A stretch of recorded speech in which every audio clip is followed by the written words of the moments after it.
इस गीता परमेश्वर धन्यवाद देते हैं आज की शाम में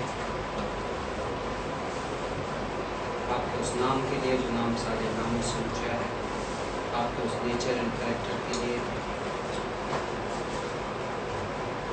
जो नम्र परमेश्वर है, जो प्रेम करने वाला परमेश्वर है, दया का धनी है, जो अनुग्रह से भरपूर है, जो धीरज रखने वाला परमेश्वर है, जो आनंदमयी परमेश्वर है, जो धर्मी परमेश्वर है, पवित्र परमेश्वर है। तो हमारी प्रार्थना है कि आज की क्लास पवित्र आत्मा की परिपूर्णता में हम अनुभव करें, हम उन चीज़ों को ग्रहण करें स्वर्ग जो हमारे लिए आज तैयार किया है। प्रभु यीशु मसीह के नाम से मांगते हैं। ओके, सो एक्ट्स चैप्टर 13, प्रेरितों का काम 13। सो सीमा, आप हमारी क्लास की रिव्यू इंचार्ज हैं। इवेंचुअली रिव्यू आपने हमें हेल्प करनी है एग्ज़ाम के टाइम में। राइट नाउ पिछली 2 क्लासेस में आपने एक क्लास मिस की, राइट? हमने कोई रिव्यू डिस्कस नहीं किया था पर्पजली, एंड आज की क्लास से कुछ रिव्यू रहेगा पिछली क्लास में हमने पॉलुस के 7 पड़ाव दिए थे, राइट?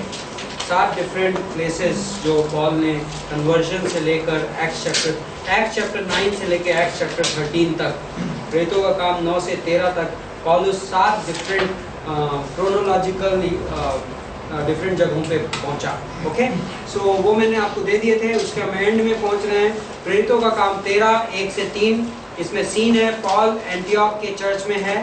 ओके, एंड यहाँ पे अद्भुत सीन है। ये पॉल का launching, if we can say that, कि Paul was launched here.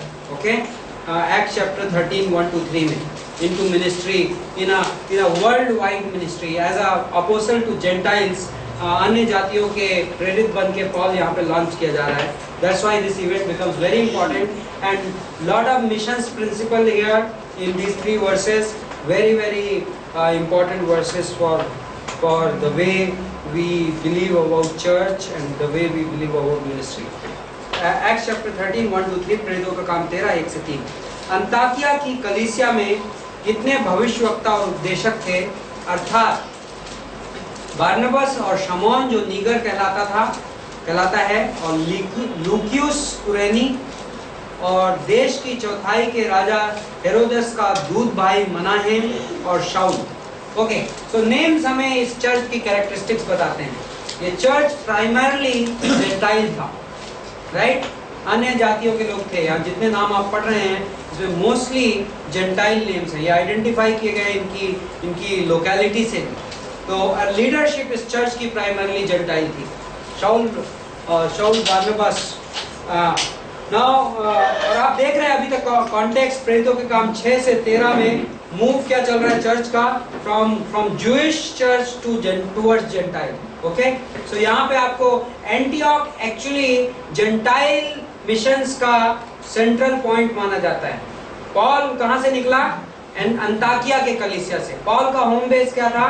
Jerusalem नहीं था पॉल का होम बेस। पॉल का होम बेस क्या था?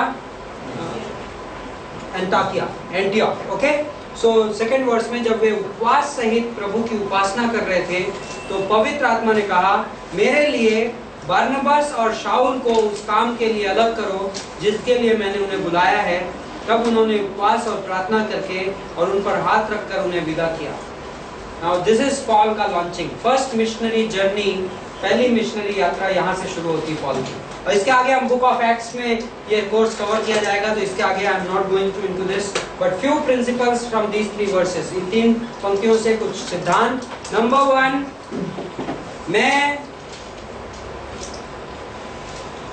मैं जहां पर रखा जाता हूं, मैं जिस स्थानीय कलीसिया में रखा जाता हूं, वहां प्रभु की सेवा करता हूं।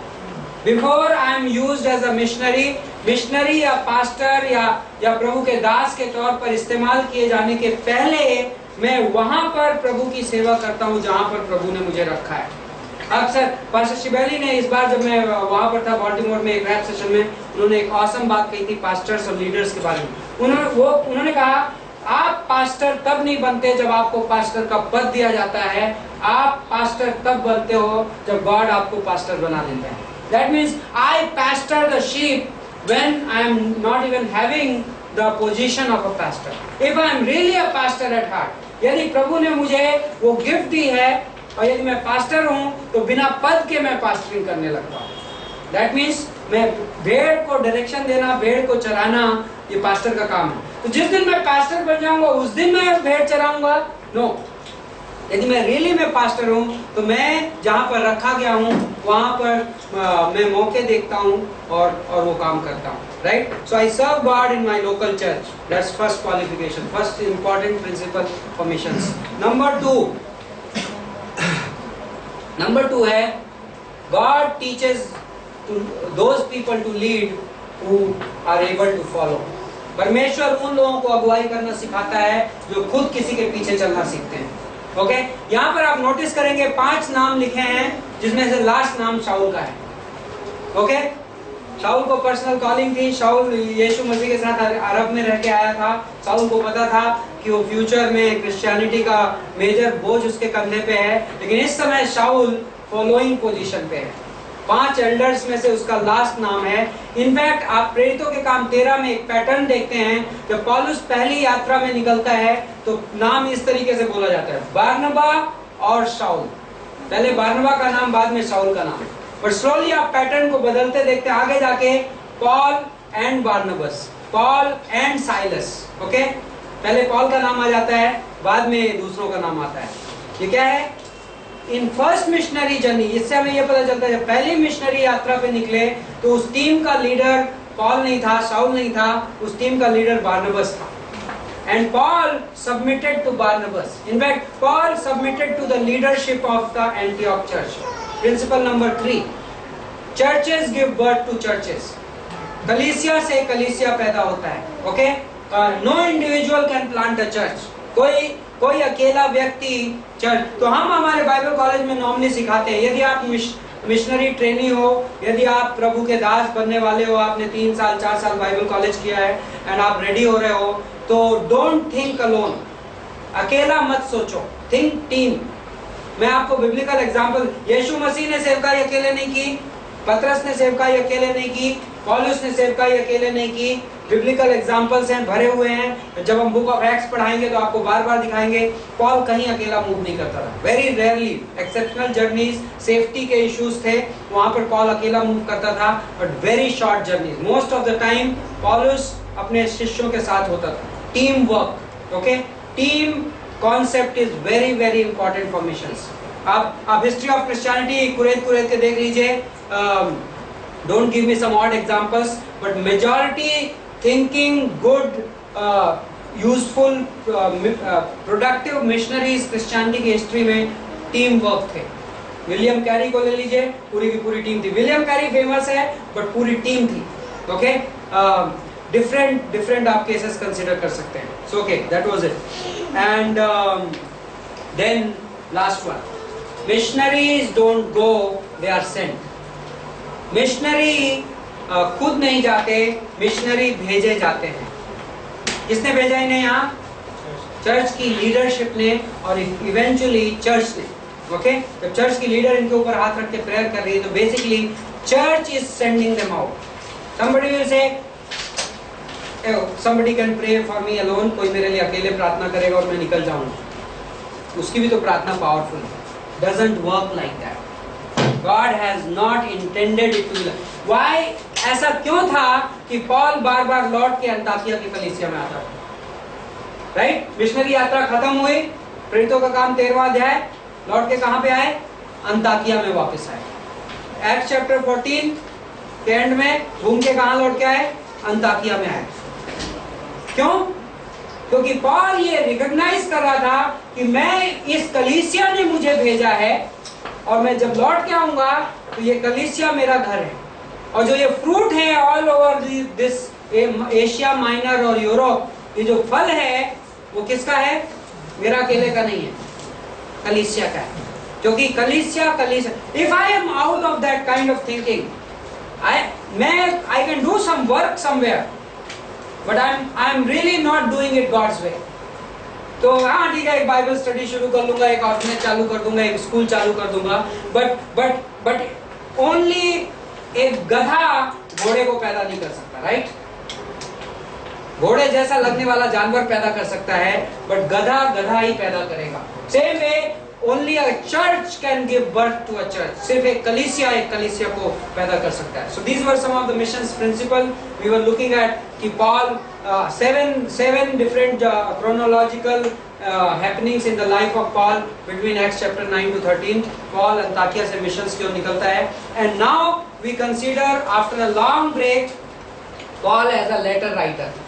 पत्रियों का लेखक पॉल। हम पॉल की पत्रियां पढ़ने से पहले पॉल की पत्रियां पढ़ने से पहले we will try to consider कि चिट्ठियां लिखने का जो पैटर्न था उस जमाने का वो कैसा था, लोग चिट्ठियां क्यों लिखते थे, उस जमाने की हिस्टोरिकल चिट्ठियां किस टाइप की होती थी।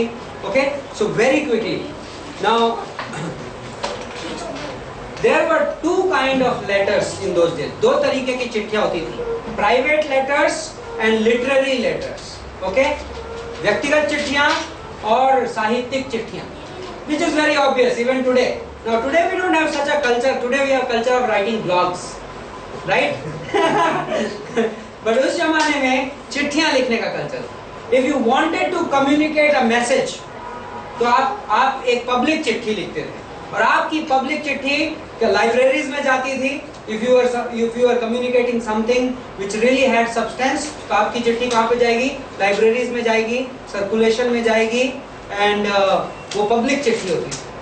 But then there were private letters. Okay, these are the two categories. Now Paul की चिट्ठियां पब्लिक और प्राइवेट के बीच की, यदि आप दोनों तरीके की चिट्ठियों के नेचर होते हैं। टिपिकली उस जमाने के समय में पब्लिक चिट्ठियां स्टोर करके रखी जाती थी, प्राइवेट चिट्ठियां स्टोर करके नहीं रखी जाती।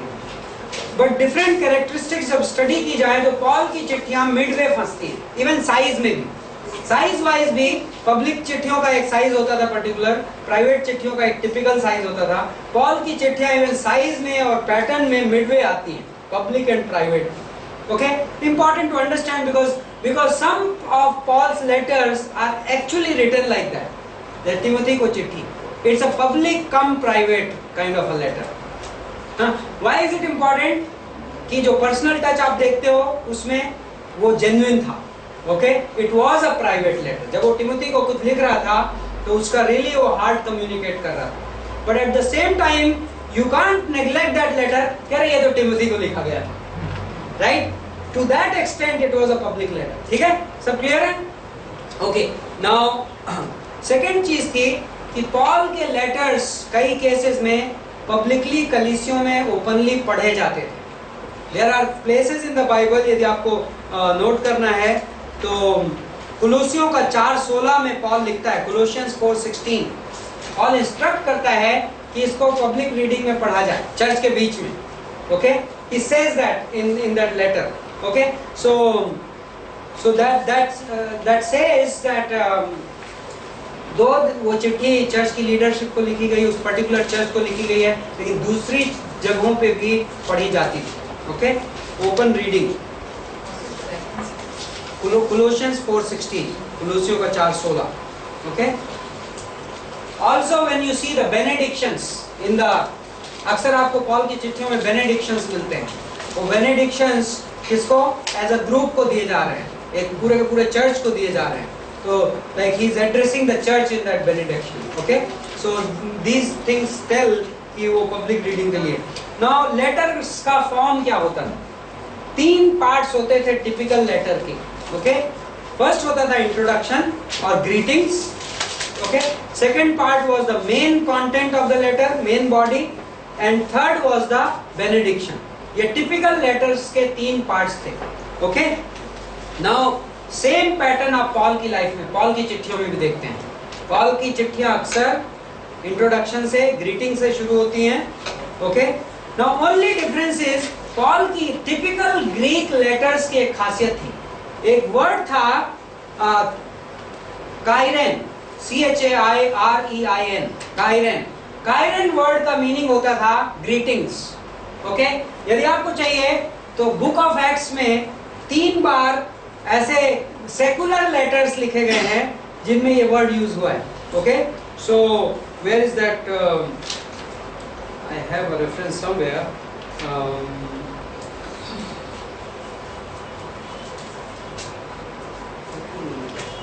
Okay, Acts chapter 15:23, Jerusalem conference के बाद जब जो तो वहां पर है greetings.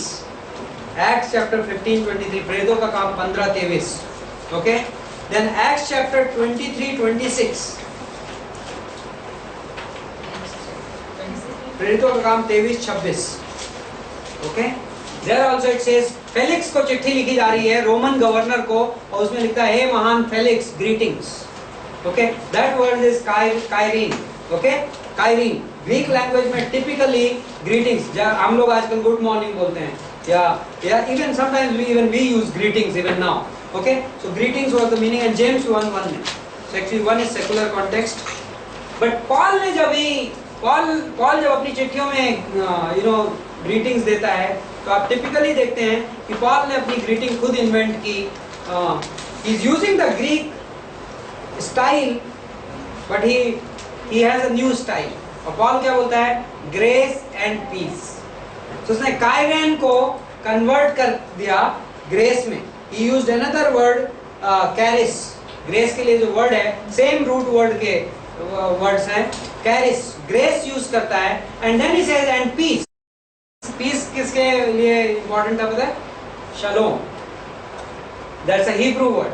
So he is using a combination. He is using a Greek way of greeting and he is using a Hebrew way of greeting. एक ये यूनानी तरीका और एक यहूदी तरीका, दोनों को मिक्स करके पॉल की टिपिकल ग्रीटिंग बनती है, अनुग्रह और शांति। तो अक्सर पॉल की ग्रीटिंग्स ऐसे शुरू होती है, तुम्हें अनुग्रह और शांति मिले। एंड देन समटाइम्स अपनी पत्रियों में पॉल इस अनुग्रह और शांति को एक्सपेंड करता है। Okay, depending on the context, कि grace and peace from Lord Jesus Christ, प्रभु यीशु मसीह की ओर से अनुग्रह और शांति। कई बार फिर जैसे हम रोमियो की पत्री में देखेंगे, he further expands on that greeting, but in principle pattern wise it's greeting. Also greeting का पार्ट ये भी होता था किसकी ओर से और किसको। तो अक्सर आप देखते हैं Paul an apostle of Jesus Christ, पॉलुस प्रभु यीशु मसीह का एक प्रेरित। अक्सर पॉल की पत्रियां ऐसे शुरू होती हैं, which was a typical pattern of that day। जब चिट्ठियां शुरू करते थे आप, तो कौन लिख रहा है और किसको लिख रहा है, that used to come out, and often Paul उस पे भी क्या करता है, एक्सपेंड करता है। कई बार पॉल बोलता है Paul a servant of God, और Paul servant of Jesus, Lord Jesus Christ, called to be an apostle and right। so कई बार डिस्क्राइब करता है, बट इन प्रिंसिपल पैटर्न वही है। to the churches in Galatia, to the church, to Timothy my son। okay, so from to and then greetings, this is the typical pattern, and then there is a body of the text। now body of the text, मुख्य हिस्सा। okay, body of the text की कुछ खासियत थी जो हमें note करना है, वो ये है, पॉल कुछ टिपिकल वर्ड, क्योंकि जब हम एपिसल्स को स्टडी करते हैं तो हम इन पोर्शंस को सेपरेटली स्टडी करते हैं। Okay, greetings are greetings. Okay, you don't study them as a doctrine. ये ग्रीटिंग है, ऑफ कोर्स उसमें डॉक्ट्रिन छिपी हुई है, I am not saying that, but then there comes a body of the, जो मुख्य विषय बात हो रही है। ओके, तो how consider some of these phrases which Paul writes in his this thing, which actually give, जिनसे आपको अंदाजा लगता है कि ओ इस समय पॉल अब सीरियस हो गया, now he is really addressing some issue. Okay, so here are some of this, I appeal to you, मैं तुमसे आग्रह करता हूँ। Now this is one. Sometimes Paul uses these phrases even to change subject. एक subject खत्म हुआ, now he is moving into another subject, so he uses this phrase, I appeal unto you, मैं तुमसे आग्रह करता हूँ।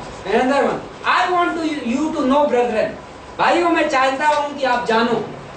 Now he is moving into another subject, he is moving into the body of the text. Then there is another one, I do not want you to be unaware, मैं ये नहीं चाहता कि आप इस बात को ना जाने। So these are some of the key phrases. Why I am giving you this? जब आप एपिसोड स्टडी करते हैं तो you mark these phrases. आप इन शब्दों को, okay, now here is a change. यहाँ पे सब्जेक्ट बदल रहा है, यहाँ पॉल another ग्रुप को एड्रेस करना शुरू कर रहा है कई बार। okay? एक ग्रुप को कुछ बोलने के बाद पॉल बोलता है and I appeal to you brethren. So okay, right? So these are some of. Then I rejoice greatly that, मैं बहुत खुश हूं कि तुम। Okay, so now he is adding, he is using a new context. Then I am astonished that, मैं बहुत चकित हूँ कि, so he is now starting another one. Okay, so these are some of the key phrases. Okay, now two characters, दो गुण Paul की पत्रियां में Paul दो चीजें इंपॉर्टेंटली करता था. ये आपको two purposes what Paul wanted to accomplish in his letters. दो चीजें जो पॉल अपने चिट्ठी में हासिल करना चाहता था. नंबर वन, कि वो अक्सर अपने यात्राओं के बारे में कलीसियों को बताता रहता था. It was an important purpose which he accomplished in his letter. His travel plans.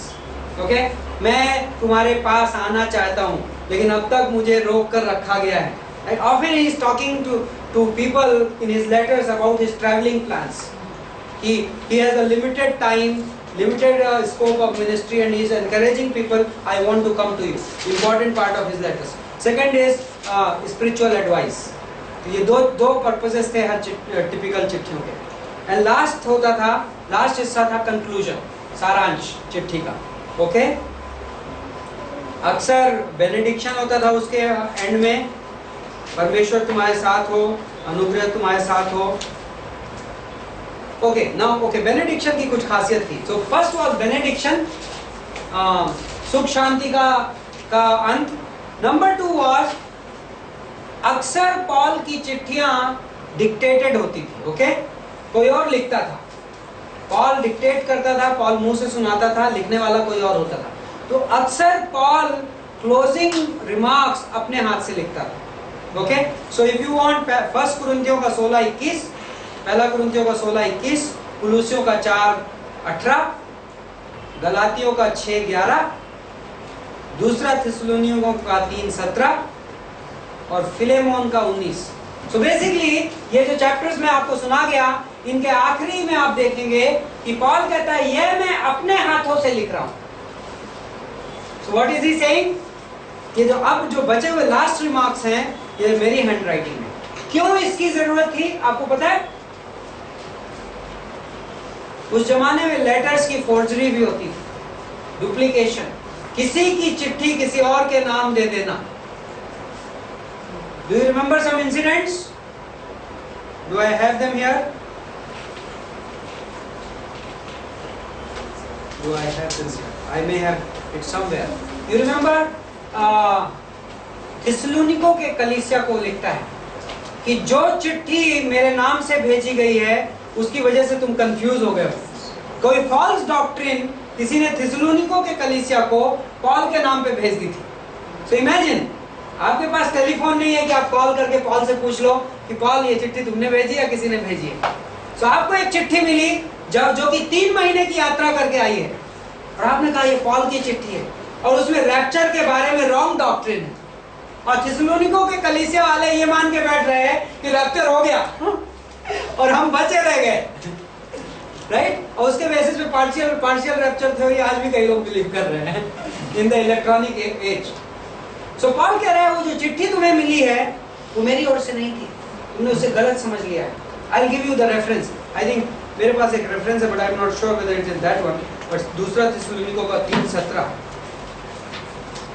But I will give you somewhere. Forge letters, मेरे पास एक पूरा सेक्शन है जो झूठी चिट्ठियां. ओके, सो पॉल अपनी जब ये कहता है कि मैंने ये हिस्सा अपने हाथ से लिखा है, सो पॉल न्यू कि उस कलीसिया में जो उसके फ्रेंड्स हैं उसकी हैंडराइटिंग पहचानते हैं. सो जस्ट टू सर्टिफाई कि ये लेटर सही है, पॉल इज एडिंग कि मैं अपने हाथ से लिख रहा हूँ ये लास्ट का पोर्शन. ओके, एक जगह पे गलातियों में तो वो भी लिखता है, गलातियों में किसी में, कि ये बड़े अक्षरों में मैं लिख रहा हूँ. राइट? सो उसको लेके कई लोग गेस करते थे कि मे भी पॉल को आइस की वीकनेस थी, तो जब भी वो लिखता था तो उसकी हैंडराइटिंग बड़े मोटे वर्ड्स थे, अच्छे बड़े लेटर्स थे. Anyway, so that was another one. Closing remarks का एक खासियत sometimes was. And third one, often Paul asked for prayer. Closing remarks में अपने आखिरी सारांश के वक्त कई बार पॉलुस प्रार्थना की मांग करता था. That was a typical characteristic of his letters. Number 4, कई बार वो लोगों को एक दूसरे को पवित्र चुंबन से ग्रीट करने को कहता था, right? Greet each other with a holy kiss. Even that can be used in thinking कि मे बी ये चिट्ठियां पब्लिकली पढ़ी जाती थी, right? It was not just कि ओके ये चिट्ठियां लेटर आया और एक दो लोगों ने, चर्च की लीडरशिप ने पढ़ के रख दिया। May be most probably it is believed कि संडे मॉर्निंग सर्विस में पॉल का चिट्ठी आया है और वो रीड आउट किया जाता था पूरे कॉन्ग्रीगेशन को। And one of the evidence is this कि यदि आप कह रहे हो कि एक दूसरे को पवित्र चुंबन से ग्रीट करो, इसका मतलब लोग खड़े हैं, लोग पूरा का पूरा ग्रुप सुन रहा है, and they are being commanded to express प्रेम को एक्सप्रेस करना है इस तरीके से। Okay, now fifth one is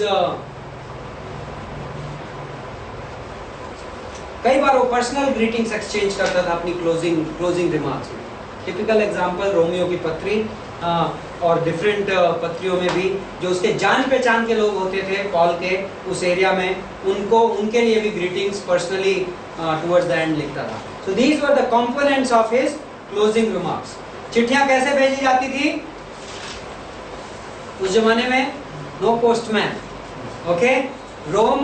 only रोमी सरकार के पास पोस्टल सर्विसेज थी, बट वो सिर्फ सरकारी काम के लिए इस्तेमाल होती थी। ओके, सो यदि आपको किसी के पास चिट्ठी भेजनी है तो पर्सनल रिसोर्सेज का इस्तेमाल करना पड़ता था। तो अक्सर आप पॉल की चिट्ठियों में नाम भी पाते हो कि किस आदमी के द्वारा ये चिट्ठी भेज रहा है, राइट? डिफरेंट पत्रियों में कि मैं इसके द्वारा भेज रहा हूँ, और उस आदमी को पॉल आइडेंटिफाई करता था। उस आदमी की जिम्मेदारी होती थी कि वो सही चिट्ठी लेकर जाए, राइट?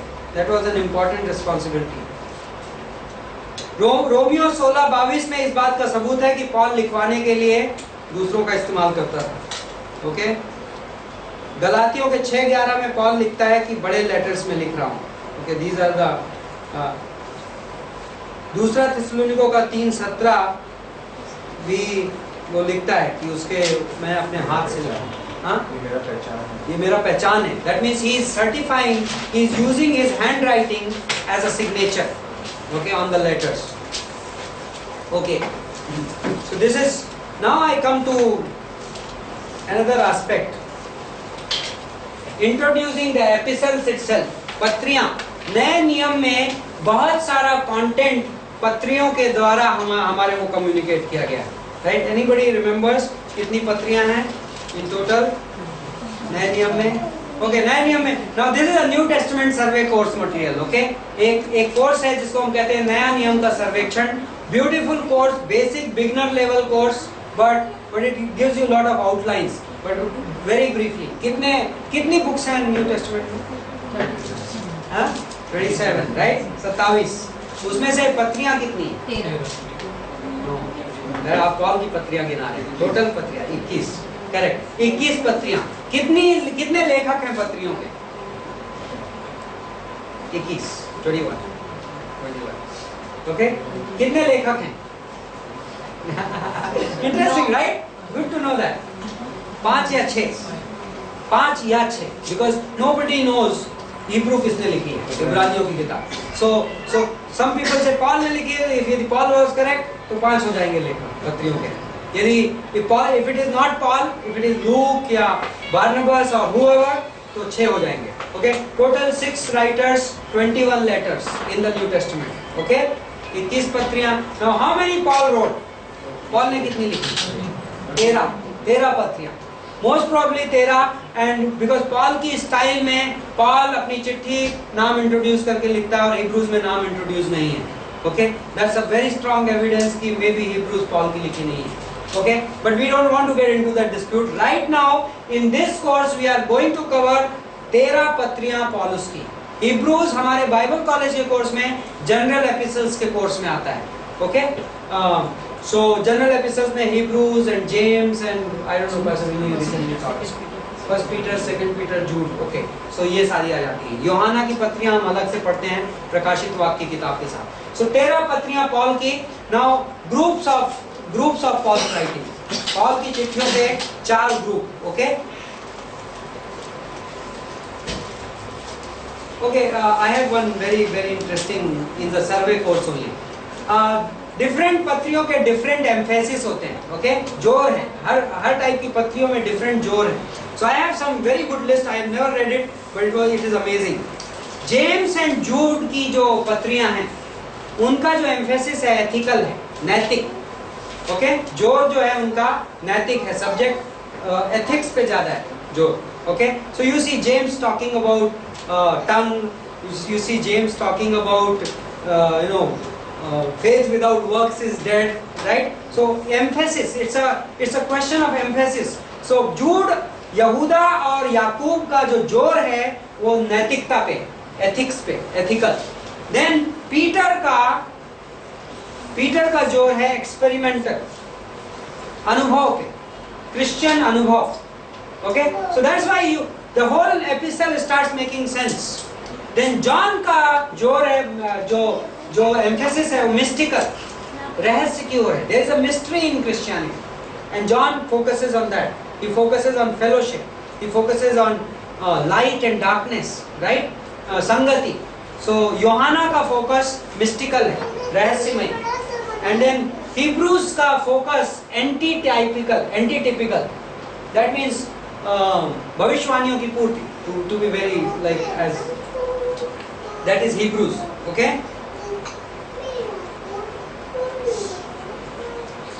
another way, दूसरे तरीके से इनको देखा जाए तो जेम्स एंड जूड लॉ और वर्क्स की बात करते हैं. याकूब और यहूदा किन विषयों पे ज्यादा बात करते हैं? व्यवस्था और कर्मों पर, ओके. पत्रस होप के ऊपर बात करता है, आशा, क्रिश्चियन आशा, ओके. देन पॉलुस किस पे ज्यादा जोर देता है? फेथ. पॉलुस का जोर किस पे है? विश्वास. योहाना का जोर किस पे है? कैरेक्टर वाइज लव, प्रेम पर. एंड हिब्रूज का एम्फेसिस है फाइनलिटी, कंप्लीशन, अंत, okay. So these were some of the, I found them interesting, so I added it in the class. And okay, now important part of today's class. Wow, I'm taking 15 minutes extra आज for the delay. I hope you are okay. Paul की पत्रियां 4 different time frames में, just based on time frame. See, understand this. Paul is the same man who's writing, let's say, 3 चिट्ठियां वो लिख रहा है at one point of time. So typically उन तीनों में पॉल का जो मेडिटेशन है और पॉल के की जो सिचुएशंस हैं वो जिनसे गुजर रहा है, सो सिमिलर थीम है. 2 कॉन्टेक्स्ट डिफरेंट है बट एक पर्टिकुलर चीज को एड्रेस कर रहा है Paul. So that way, based on the time period, you can divide Paul की पत्रियों को 4 हिस्सों में, okay. So these are the 4. Now पहला जो ग्रुप है वो 52-53 एडी के आसपास लिखा गया. 15 साल पॉल की लाइफ में साइलेंस था उद्धार के बाद, ओके. उद्धार के बाद 15 साल पॉल ने मेजर चिट्ठियां नहीं लिखी, कुछ नहीं लिखा. Now here it begins. First missionary यात्रा में पॉल ने कुछ भी नहीं लिखा. नाउ एवरीथिंग बिगिंस एट दूसरी मिशनरी यात्रा, ओके. सो 52-53 पहला और दूसरा थिस्सलुनीकियों की किताब, okay. First and second Thessalonians is the first group of letters Paul wrote. Okay, then we'll get into the other stuff. Second group है दूसरा समूह 57-58 AD, another gap, okay.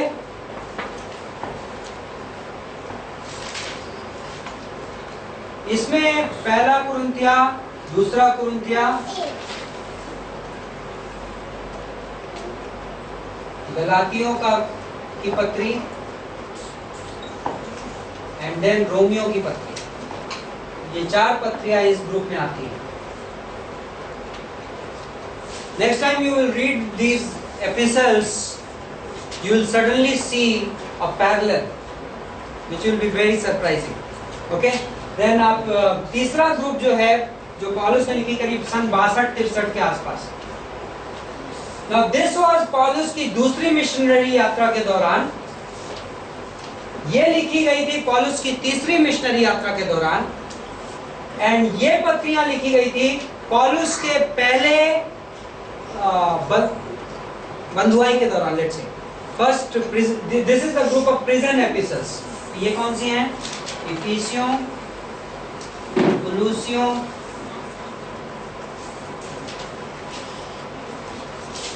फिलिपियों and फिलेमोन। ये 4 पत्रियां पॉल ने कहां से लिखी? रोम में बैठ के, जेल के अंदर से, बुक ऑफ एक्ट्स के बाद। ओके, बुक ऑफ एक्ट्स तब तक खत्म हो चुकी थी। And last group of episodes है सन 65 से 67 के बीच में। ओके, पहला, दूसरा तिमुथी,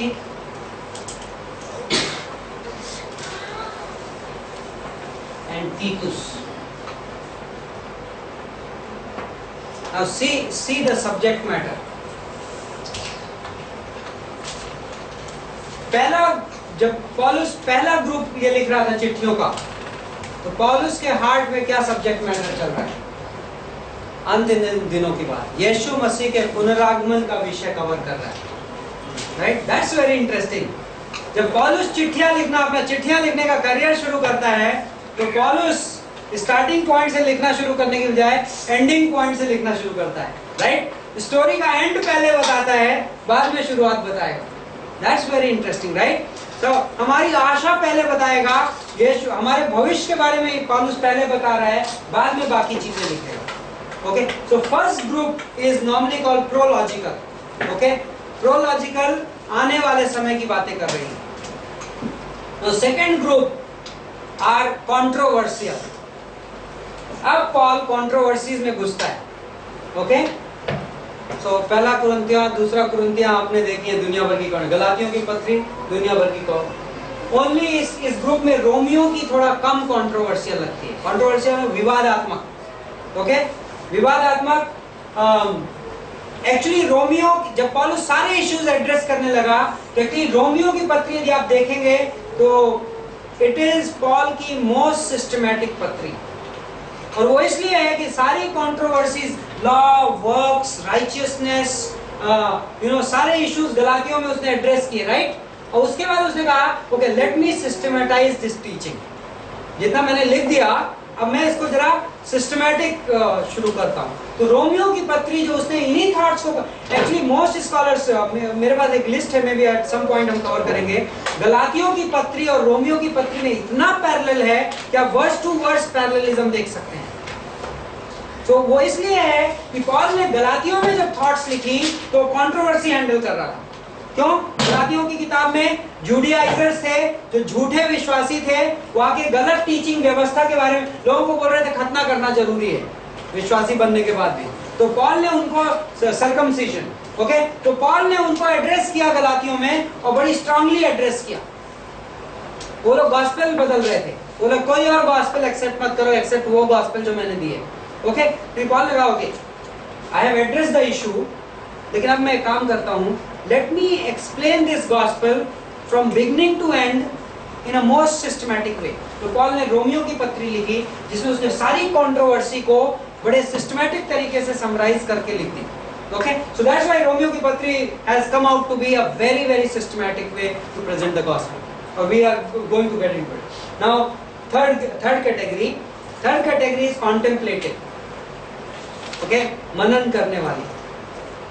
ये किसके बारे में? Who is the main person which these episodes are focusing on? इन पंक्तियों का मुख्य सेंटर कौन है इन पत्रियों का? आप देखेंगे तो Christ. Now Paul is writing contemplative, worshipping. Okay, ये ऐसी पत्रियां लिख रहा है, यीशु मसीह, हाँ, कुलूसियों की पत्री, इफिसियों की पत्री, फिलिपियों की पत्री, ये इनका यहाँ पे controversy and of course minor controversies different चर्चों को वो अपना एड्रेस करता है, बट मेन मेजर थीम क्या है? इसीलिए आप देखेंगे इवन इफिसियों और कुलूसियों की पत्री में बहुत कुछ कॉमन है। इवन कई बार तो वर्सेस ऑलमोस्ट एक दूसरे को कॉम्प्लीमेंट करती है और सुपर इम्पोज करती है, कुलूसियों और इफिसियों की पत्री में, इवन फिलिपियों की पत्री में to some extent. And fourth one is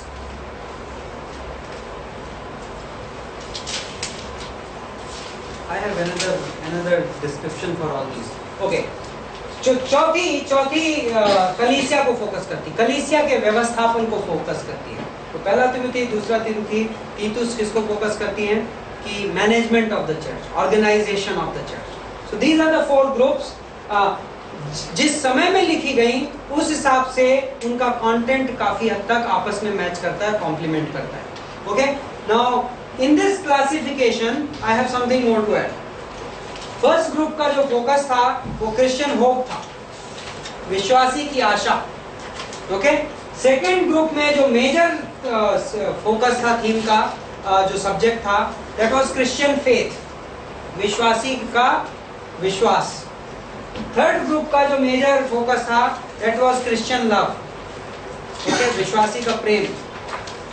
and then last group में जो फोकस था वो था कलीसिया। Okay, doctrine wise if you want to see survey of doctrine के कॉन्टेक्स्ट में, so first group was eschatological. Eschatological मतलब अंत दिनों की बात करता है जो science. Second group was soteriological, उद्धार शास्त्र।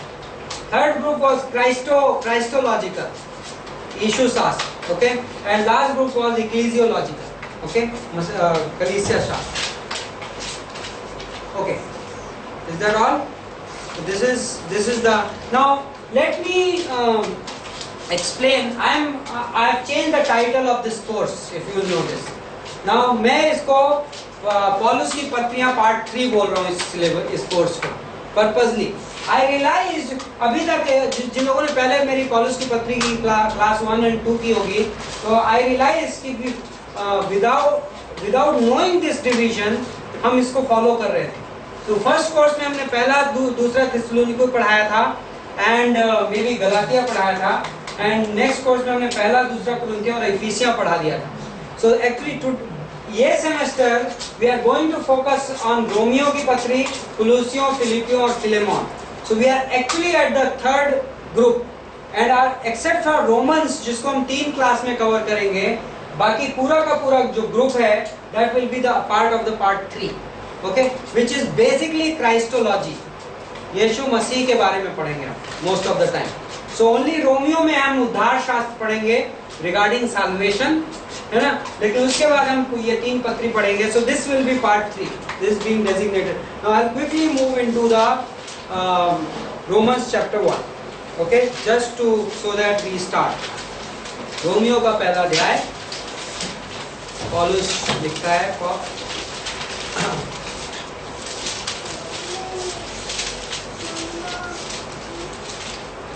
I will get into the nature of Rome। वैसे हमने रोम के बारे में पढ़ लिया काफ़ी कुछ स्पेसिफिक चीज़ें हम रोम के कलीसिया के बारे में पढ़ेंगे मे बी आने वाली क्लास में। But let us start. पौलुस की ओर से पहली पंक्ति, जो यीशु मसीह का दास है, तो पौलुस की ओर से, who is the writer? Paul, from Paul, okay, that's what it says basically. पौलुस की ओर से जो यीशु मसीह का दास है और प्रेरित होने के लिए बुलाया गया है और परमेश्वर के उस सुसमाचार के लिए अलग किया गया है जिसकी उसने पहले ही से अपने भविष्यवक्ताओं के द्वारा पवित्र शास्त्र में अपने पुत्र हमारे प्रभु यीशु मसीह के विषय में प्रतिज्ञा की। Now here is the first doctrine which I would like you to notice, okay? प्रभु यीशु मसीह के बारे में वर्स 3 प्रतिज्ञा की थी, जो शरीर के भाव से तो दाऊद के वंश से उत्पन्न हुआ और पवित्रता की आत्मा के भाव से मरे हुओं में से जी उठने के कारण सामर्थ के साथ परमेश्वर का पुत्र ठहरा है। ओके, यीशु मसीह के 2 description in 1 verse. What is this? पहला, शरीर से तो वो दाऊद का पुत्र है, लेकिन then by resurrection he has been declared to be the son of God. So son of man दाऊद का पुत्र है, एंड देन वो परमेश्वर का पुत्र है। This we call as hypostatic union, okay, hypostatic union in theology. I don't have the Hindi word for this, but I know there is survey of doctrine में हमने वो word use किया था, so maybe we'll get that at the right time. But hypostatic union की परिभाषा क्या है?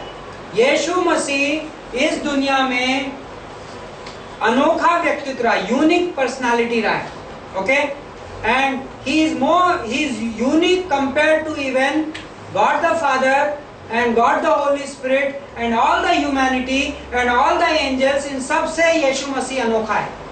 किस कॉन्टेक्स्ट में?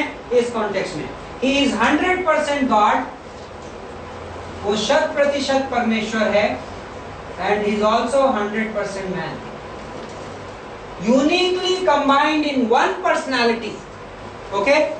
100% परमेश्वर, 100% इंसान, एक अनोखे व्यक्तित्व में बिना मिश्रण किए गए, विदाउट अनमिक्स्ड, ओके? ऐसा नहीं है आप लाल रंग लेते हो और ट्रांसपेरेंट कलर लेते हो, दोनों को मिक्स करते हो तो पिंक निकल के आता है, but that is not so. मुझे last time I was preaching, I think somebody gave me an illustration, यदि आप एक पानी को लेके और ऑयल को लेके एक ही बॉटल में मिक्स कर दो और शेक कर दो, they still remain together and yet separate, right? ठीक वैसे यीशु मसीह की पर्सनालिटी में 100% गॉड और मैन का नेचर एक ही पर्सन में होते हुए भी मिक्स नहीं हुआ, डाइल्यूट नहीं हुआ, and so he remains 100% God and 100% man, पूरी तरीके से परमेश्वर, पूरी तरीके से इंसान, और वो उसको हम बोलते हैं हाइपोस्टैटिक यूनियन। एंड जब यहाँ पर पौलुस यीशु मसीह की बात कर रहा है, बोलता है वो दाऊद का बीज है and at the same time परमेश्वर का पुत्र है। और बाइबल में बहुत सारी वर्सेस है जहाँ पे ये चीज कई बार रिट्रेट की गई है। One of the famous examples is Isaiah 9:6, यशायाह 9:6, Christmas verse, right? Unto us a child is born and unto us a son is given. हमारे लिए एक बच्चा पैदा हुआ है और हमें एक पुत्र दिया गया है। Now बच्चा पैदा होना is his humanity, उसकी इंसानियत है, right? But son being given, आप दे उसको सकते हो who pre-existed, राइट? जो पहले से है, जो अपने जन्म के पहले से। तो son being given is his godhood. Okay, famous verse pastor Binu ने कुछ महीनों पहले प्रीच की थी, जोब 9:32-33, अय्यूब का 9:32 और 33। क्या बोलता है अय्यूब?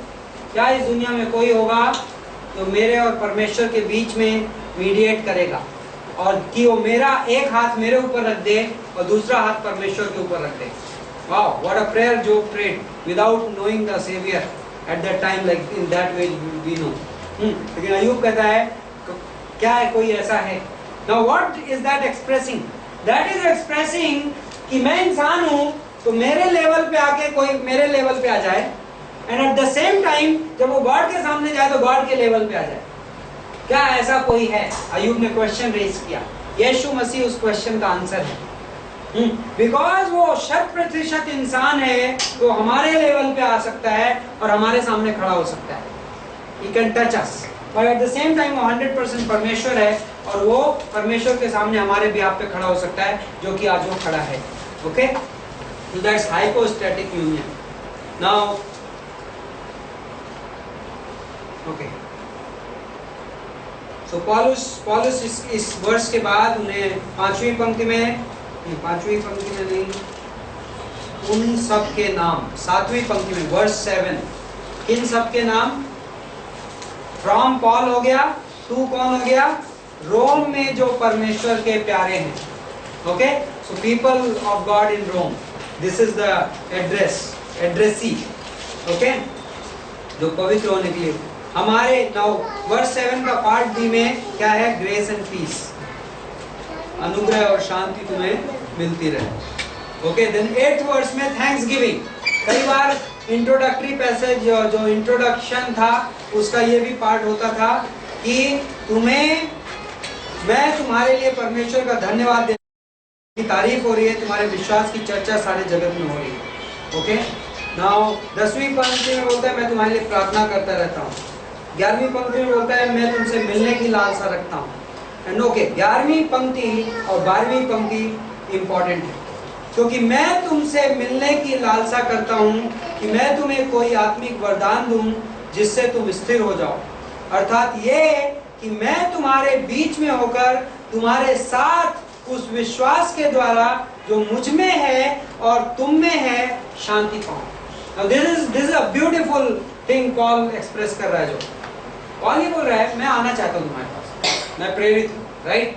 मैं आऊँगा तो हम एक कॉन्फ्रेंस रखेंगे और उस कॉन्फ्रेंस में तुम लोग अपने विश्वास में बहुत मजबूत हो जाओगे, राइट? नहीं, ऐसा नहीं। पॉल ये कह रहा है कि जब मैं तुम्हारे पास आऊँगा तो तुम अपने विश्वास में मजबूत होगे और तुम्हारी मेरी वजह से और तुम्हारी वजह से मैं भी ग्रो करूँगा। And it was not just a political talk. Paul really means it. And इस प्रिंसिपल को हम बोलते हैं principle of members in particular. Okay, खास तौर से सदस्य होना। पहला कुरिन्थियों 12 में से लिया गया ये, पहला कुरिन्थियों 12:27 होता है you are members in particular, तुम खास तौर से सदस्य। What does that mean? इफिसियों का 4:16 बोलता है we being fitly framed together. Fitly framed together का मतलब क्या होता है पता है? यदि कलीसिया एक पजल था, जस्ट इन केस, सो हम सब उस पजल के इंडिविजुअल पार्ट्स हैं एंड एक पार्ट दूसरे पार्ट को रिप्लेस नहीं कर सकता। Every part has a contribution into the puzzle. और परमेश्वर की योजना में आपका कुछ हिस्सा है जो सिर्फ आप कर सकते हो, और जितनी जरूरत आपको पौलुस की है उतनी जरूरत पौलुस को आपकी है। You are member in particular, and I think this principle is there in the Bible many places. 1 Corinthians 12 verses 21, 23, 27. Then Ephesians 4:16 मैंने अभी बोल दिया। हाँ, पर इन सारी जगहों पर इम्पोर्टेंट जो मैं यहाँ पर ये कह रहा हूँ कि पॉल ये एक्सप्रेस कर रहा है कि तुम्हारा पोर्शन मेरे लिए इम्पोर्टेंट है। हर विश्वास, इसलिए विश्वासी को आप जहाँ पर भी हो अपनी ग्रोथ में, जिस जगह पे भी, remember, always ask this question, how can I minister to somebody today? मैं आज किसी को कैसे मिनिस्टर कर सकता हूँ? And that's awesome. Don't go to church only to receive. It's great to receive. Okay? ग्रहण करना बहुत अच्छा है, लेकिन सिर्फ ग्रहण करने मत जाओ। Go to give.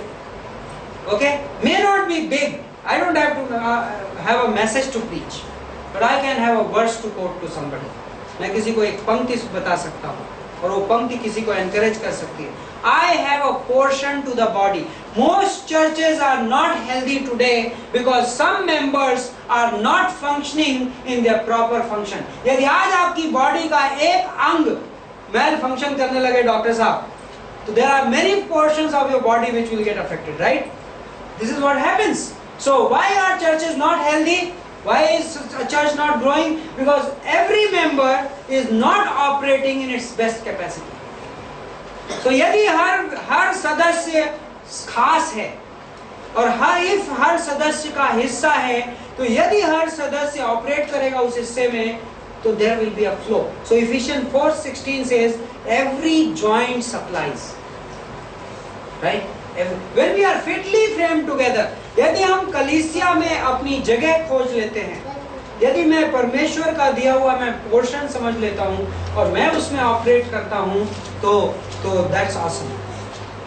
I am member in particular. Okay? So, okay, in closing, I am very tempted, but verse 17, okay? Last verse. We'll go back to these verses definitely, but 17वीं पंक्ति, रोमियो की पत्री. Now next 3 classes I am going to be in the book of Romans. Okay? 3 class में हम Romans की किताब खत्म करेंगे, कुलूसियों और फिलिपियों और फिलेमोन में हम बचा हुआ सेमेस्टर खत्म करेंगे. Okay, so this is Romans की बुक का सारांश. Paul is giving his purpose clause in this. By the way, 15वीं पंक्ति तक पॉल का ग्रीटिंग्स था. 16th वर्स से पॉल का main body of this letter शुरू होता है. ओके, वो लिखता है, क्योंकि मैं सुसमाचार से नहीं लजाता. What does in English say? For I am not ashamed of the gospel of Christ. Okay. Okay. No, he doesn't have any purpose phrase here right now. Okay, verse 13 में है purpose phrase. Actually, transition verse 13 में शुरू होता है. What does it say? हे मेरे भाइयों, मैं नहीं चाहता कि तुम इससे अनजान रहो. But this is where Paul is changing the tone. Greetings खत्म हुआ, let's get to business, right? So that's how you identify कि कई बार थोड़ा सा transition रहता है. He allows a little transition, but Paul is moving into the subject matter. So verse 16 में मैं सुसमाचार से नहीं लजाता, doctrine of the gospel, वो हम next class में करेंगे. See, whenever I come across in my teaching, this is how हम study करने वाले हैं. जब भी हम कोई इम्पोर्टेंट प्रिंसिपल पे आएंगे, हम वहाँ पे रुकेंगे और उस सब्जेक्ट के बारे में बाइबल के डिफरेंट पोर्शंस को गैदर करके उस सब्जेक्ट को पढ़ेंगे, फिर हम मूव ऑन करेंगे. सो डॉक्ट्रिन ऑफ द गॉस्पेल मैं नेक्स्ट क्लास के लिए छोड़ रहा हूँ, बट वर्स 17 में पॉल का इस पत्री का सारांश है, क्योंकि उसमें परमेश्वर की धार्मिकता विश्वास से और विश्वास के लिए प्रकट होती है. उसमें मतलब गॉस्पेल में, क्योंकि गॉस्पेल में परमेश्वर की धार्मिकता विश्वास से और विश्वास के लिए प्रकट होती है, और इसलिए लिखा है कि धर्मी जन विश्वास से जिएंगे. Okay, so what is being the righteousness of God has been revealed from faith to faith, right? ये वर्स ये कह रही. सो गॉस्पेल के द्वारा, सुसमाचार के द्वारा परमेश्वर की धार्मिकता प्रकट की गई है. Okay, four kind of righteousness हम अगले हफ्ते में बात करेंगे. 4 तरीके की धार्मिकताएं, जिसमें 2 सही तरीके की धार्मिकताएं, 2 गलत तरीके की धार्मिकताएं. But first question, does man need righteousness? क्या इंसान को धार्मिकता की जरूरत है? यस. कब इंसान को धार्मिकता की जरूरत पड़ी?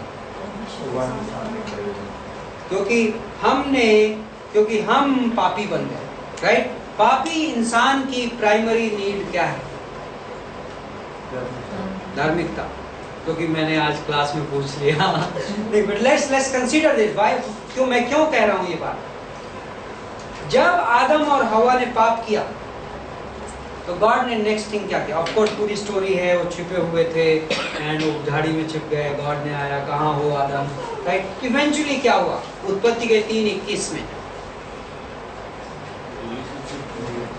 यस, रिलेशनशिप टूट गया. उन्होंने fig leaves. What did man need? What did man need when he fail?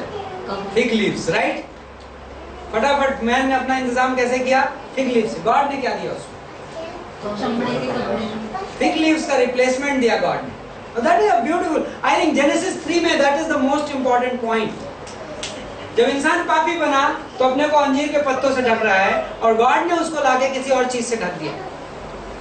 That is a tremendous spiritual principal.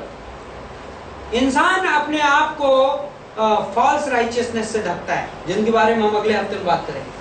But God ने कहा, एडम तुम्हें किसी चीज की जरूरत है, और वो क्या है? जानवर के चमड़ी के कपड़े. Okay, now that represented the righteousness which we have been clothed with. यदि आप आइज़ाया 61:10 पढ़ें, यशाया 61:10, पता है क्या बोलता है? परमेश्वर ने मुझे उद्धार के कपड़े पहनाए. Right, that's what it says. Okay, now Zechariah chapter 3 में जब शैतान जोशुआ हाई प्रीस्ट के ऊपर इल्जाम लगाता है इसके कपड़े गंदे हैं, तो गॉड क्या करता है? Give him a new clothes, नए कपड़े पहनाओ. Okay, what does that represent? That represents the righteousness, the clothes of righteousness. धार्मिकता हमेशा बाइबल में कपड़ों के जैसे रिप्रेजेंट की गई है. Okay, now next one. लूका 15 में पुत्र लौट के आया सुअर के कबाड़े से. सुअर के बाड़े से, राइट? कबाड़े से नहीं, of course कबाड़ा ही था. सुअर के बाड़े में से. So at 10 o'clock, that's what I need to do. सुअर, sometimes you get humor without intending to. So सुअर के बाड़े से लौट के आया तो पिता ने उसे क्या दिया? New clothes, right? Righteousness, righteousness, धार्मिकता पापी इंसान की सबसे बड़ी जरूरत है. If God did not give us righteousness, you know what we will cover ourselves with? All sorts of false religions. क्यों आप दुनिया में इतने सारे, क्यों? See, question this.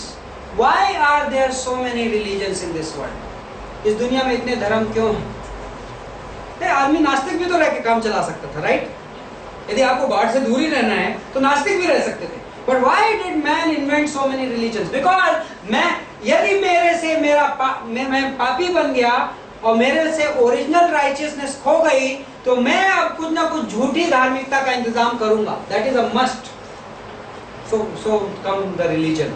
बहुत तरीके के धर्म मुझे झूठी धार्मिकता, बट गॉड कहता है no, I will give you the right righteousness, सही वाली धार्मिकता दूंगा। इम्पैक्ट क्या है?